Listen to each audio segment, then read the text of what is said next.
Hello everyone and welcome back to another AFK journey video. In this video, we're going to be talking about Shemira. She has been out for almost a week now, and I want to give you my recommendation on should you pull for her or not if you are still on the fence. But do keep in mind, tomorrow is when we get the collab heroes. The Dementia banner will be coming to all servers, and I'm sure within a couple of days we will have a pretty good idea of the strength of those heroes and how important it would be for them to be on your account, or if it is not really important at all. Now, what we have to go off of right now is the skill trailer that we've seen of them, and also the performance of Shemira up until this point to make this decision. However, if you waited up until this point, there's no harm in waiting a couple more days and knowing for sure which heroes and which kind of priority they stand in. But for Shemira specifically, I do want to talk about her because she has blown me away in terms of her performance. She has gone beyond what I expected her to be capable of doing. And it is really in Dream Realm and to an extent also in PvP. These are both game modes where I've seen Shemira dominating further than I thought she would be able to. So how is she working in Dream Realm? It is all because of her Mythic Plus ability that will convert or add basically additional true damage onto her ghost attacks once you have the plus 10 exclusive equipment upgrade of Shemira. Now that means that if you recruit for Shemira, you will need to get her to plus 10 exclusive equipment, which needs Mythic Plus, and ideally even getting up to Supreme with Acorns, to kind of get her to almost her maximum potential. But the good news about that is she doesn't really depend heavily on her Supreme Plus ability. At least for Dream Realm, you're usually not even going to be activating this skill that much. And so really just getting her to Supreme with the Acorns and only needing 6 copies to basically get Mythic Plus, and then also getting this plus 10 exclusive equipment upgrade, she's going to have almost her maximum potential and might be usable in Dream Realm for quite a majority of players out there. The other thing is for new players, whether you're early game or players who have just started, I think this is one banner I would recommend you to recruit on, even as an early game player, even when you're lacking a lot of other key heroes from the regular all hero recruitment. And the reason for that is because Shemira is a great damage dealer. I've seen her work even at low copies, even before her Mythic Plus, for example. Her damage output is pretty good. However, once she gets this plus 10 exclusive equipment upgrade, she is going to be one of the top damage dealers for your team throughout the early and mid game, and even you've seen in the end game. I'm going to show you right now, we're on a maxed out account. I'm going to show you the strength of Shemira in Dream Realm in the top teams right now. She has been in 5 of the top teams in the last 7 Dream Realm bosses. We haven't got a test of her in Plague Creeper on global server, but we do know that she has been a good option on the VN server in the Plague Creeper team. So I'm expecting even maybe the top Plague Creeper team to be using Shemira as well, but we'll have to wait for tomorrow for that. But looking at the rest, Shemira has been the greatest in Crazy Shell Brute, Snow Stomper, Lone Gaze, Illucia, and Thalassa. The only thing to mention though about Illucia is she was only runnable due to Cryonaya, and so I don't really consider Shemira a good option for Illucia. It was only specifically if you have Cryonaya built. Otherwise, there are other teams without Shemira which are doing better than her, so do keep that point in mind. Crystal Beal Orson, she was not usable. She was not a top tier option comparable to the top teams we have, and this is with Mythic Plus charms. And I believe a hero like Shemira, who has just really insane damage multipliers, I think that even prior to getting Mythic Plus charms, she is actually going to be doing really well and probably even competing for top spots. Because when you think about Crystal Beetle or Orson, why is she not usable there? It is because we have such a refined team with the Mythic Plus charms of Ludovic and Shakir. Without those Mythic Plus charms, I think Shemira would have a place even in Crystal Beetle, for example. Who knows even about Orson? So I think she's a hero that benefits from Mythic Plus charms, but not by as big of a degree as other endless Dream Realm damage dealers we have. And so I think she would be runnable and a good option even prior to getting Mythic Plus charms. So all in all, Shemira has been very impressive in Dream Realm. The fact that she's actually in 5 of the top teams, the #1 top team, that is a very impressive feat, and not many heroes are able to do that.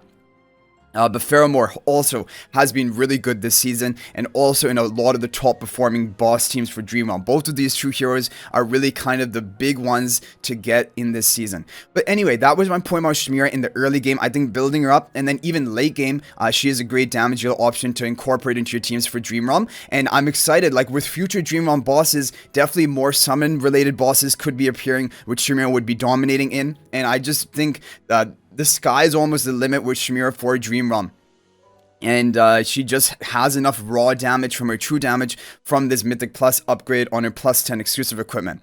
Okay, so in my opinion, if you are also on the fence or you're low on resources early game player, try to get as many copies as you can and ideally up to Mythic Plus. Then for those final 2 copies of Supreme Plus, you can gradually get them from your wish list. She'll be coming onto wish list in just 14 days from right now, and you can collect the rest of her copies that way as well. Now, I just want to briefly now touch about the collab heroes, Natsu and Lucy, which are coming tomorrow. Now, from what we saw about them in their skill trailers, honestly, they are not looking like a must-have for players because they don't seem to have any Dream Realm applications. Lucy is basically like a crowd control support, so there's not going to be any use of her in Dream Realm. Natsu has some damage, but he mainly is focusing on AoE damage with his ultimate. Even he has a stun in his kit, which of course will not be useful for Dream Realm. So it will depend on his multipliers. If he has any form of high either true damage, HP per second damage, anything like that, potentially he could have a place. But honestly, from what we've seen of him so far,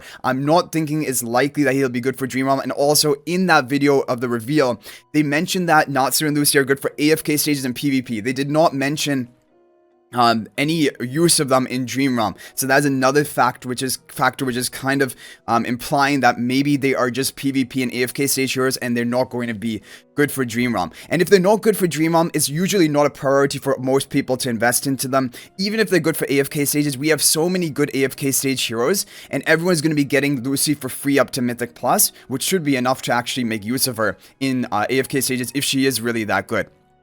So most likely what I'm predicting is, even if they are good, Shemira is still going to be the number 1. But of course, like we mentioned, there's no harm in waiting and seeing just for a couple more days now of their testing as well. Apart from this, we know Natsu will be usable in the Dauntless squad of Ravage Realm, and Lucy will be usable in Wilder squad, Sylvan squad, but most likely Lucy is not going to add anything to the team. Natsu might add a bit of damage, but I doubt that it will be a very high amount because he's already doesn't seem to have a very Dream Realm oriented damaging kit. But of course, that is to be determined for right now. Okay, let's talk about Shemira in PvP. So Shemira is also doing well in both Supreme Arena and regular arena. I was not predicting her to do well in regular arena, but take a look at this. I'm running her in my regular arena defense, and there are players who are Paragon 3, Paragon 4 as well attacking in. And she is doing really well. Ludovic to heal her, Twins to give her the Stellar Bond buff. This is like a common call if you look at the opposing side. That's my team, the red team. And look at this right here. The really important thing you're going to notice is Shemira actually charges her energy faster than even the Twins on my team. My Shemira is going to cast her ultimate with 9 seconds into the match. And like, she's going to be able to survive because of the Stellar Bond stat buff from the Twins, the Ludovic healing. She should be able to survive 9 seconds in, and then boom. Within a matter of 1 or 2 seconds, the entire enemy team is dead. So this is the power of Shemira. I'm going to show you an attack that I did as well against, again, a Paragon 3, Paragon 4 player. And at this time, my Twins were Paragon 2, so now we're on the green side. Watch the Shemira again. What's crazy is look at that energy recovery that she has. I guess also the Twins are providing her some energy, but she's going to cast her ultimate just a second after the enemy Siren. And the Siren has 600 pre-fill energy. My Shemira has like the 300 pre-fill energy, but she has so much energy recovery efficiency. And look at this. She's full health. She's already killed the enemy Siren. It's over. Within, again, 1 or 2 seconds, the whole match is over. When you take a look at the rank 1 of my server, what is he running? He's running Shemira on his defense with Dunlinger.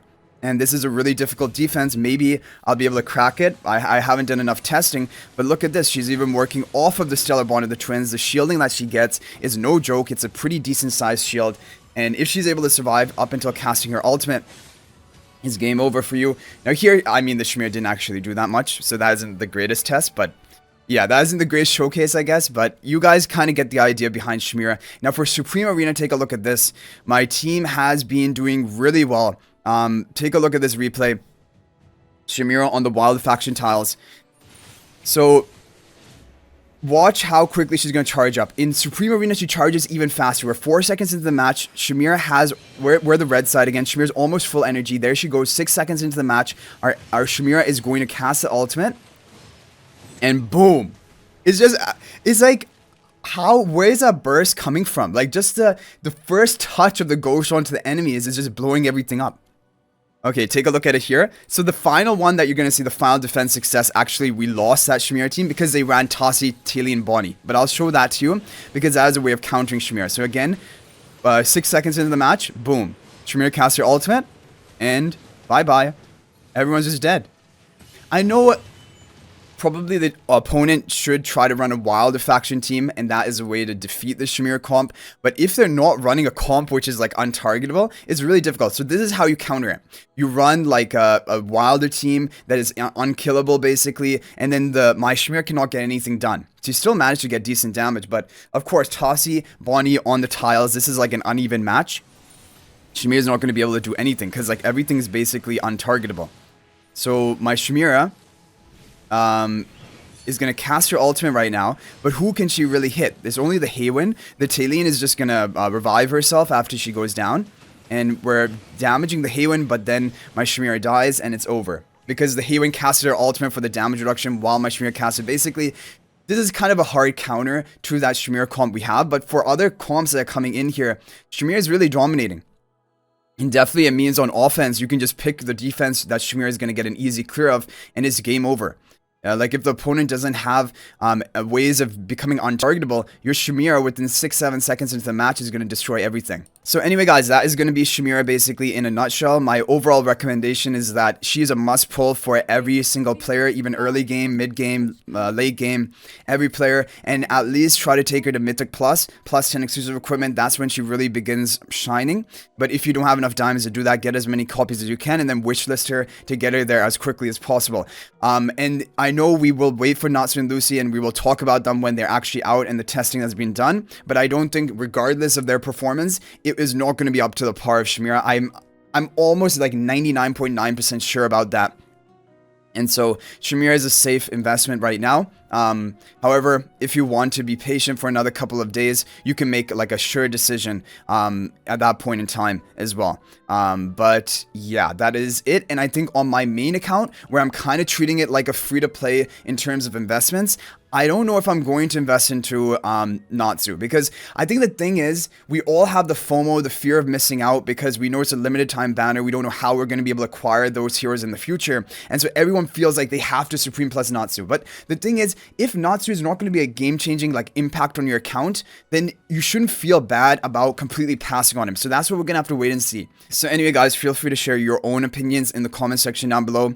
If you have any disagreements, feel free to let me know. But thanks for watching. Hopefully this is helpful. And if you do recruit for good luck on your recruits, hopefully you can dodge pity a few times. But thanks for watching. If you're not already subscribed to our YouTube channel, please smash that subscribe button. Also, feel free to join my AFK Journey Discord server to chat with me and our community more. A link to that in the description of this video. Thanks for watching. I'll hopefully see you in the next video. And until then, everyone, peace out for now.